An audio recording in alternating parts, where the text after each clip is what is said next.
Hello' viewers, আপোনালোক সকলোকে ৰঙালী বিহুৰ লগতে অসমীয়া নৱবৰ্ষৰ শুভেচ্ছা জনাইছোঁ। আজি হয় গৰু বিহু। আপোনালোকে বাৰু আজি মাহ হালধিৰে গা ধুলেনে? মই কিন্তু গা পা ধুই আজৰি। আৰু অকল ইমানেই নহয়, বিহু বুলি ক'লে ভাল লগা নিয়ম আৰু বহুত আছে, নহয় জানো? আজি হয় গৰু বিহু আৰু গৰু বিহুৰ স্পেচিয়েল এইফালে বনাই আছোঁ গাহৰি। অকল গাহৰিয়ে নহয় আৰু বহুত কিবা কিবি আইটেম আছে, সেইবোৰ দেখাম বাৰু আপোনালোকক। মাজতে আকৌ বিহু বুলি আলহী আহি ওলালেহি, তাকেহে আলহীলৈ বুলি চাহ বনাইছিলোঁ, লগতে আমিও খালোঁ। আৰু আপোনালোকে বাৰু জেতুকা লগালেনে? মই কিন্তু যোৱাকালি অকল নিয়মটোহে কৰিছিলোঁ, আজিহে আকৌ ভালকৈ লগাম দেই।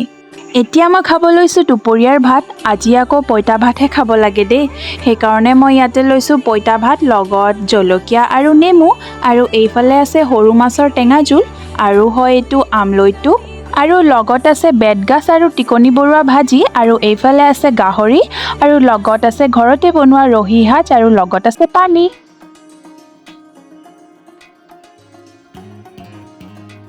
আৰু জানেনে, খাবলৈ যে বহুত বেছি সোৱাদ হৈছিলে।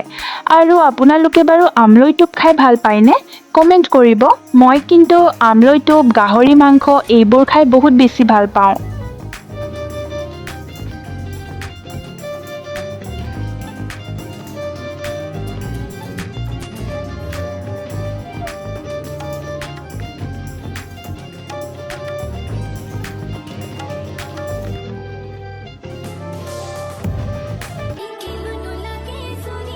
আৰু এইফালে দেখিছে গধূলিও হৈ পৰিছে আৰু জাক দিয়াৰ সময়ো হ'ল। আৰু আজিলৈ আহিছোঁ তেন্তে, ভিডিঅ'টো লাইক, কমেণ্ট, শ্বেয়াৰ আৰু ছাবস্ক্ৰাইব কৰিবলৈ নাপাহৰিব। আকৌ লগ পাম আন এটি নতুন ভিডিঅ' লৈ।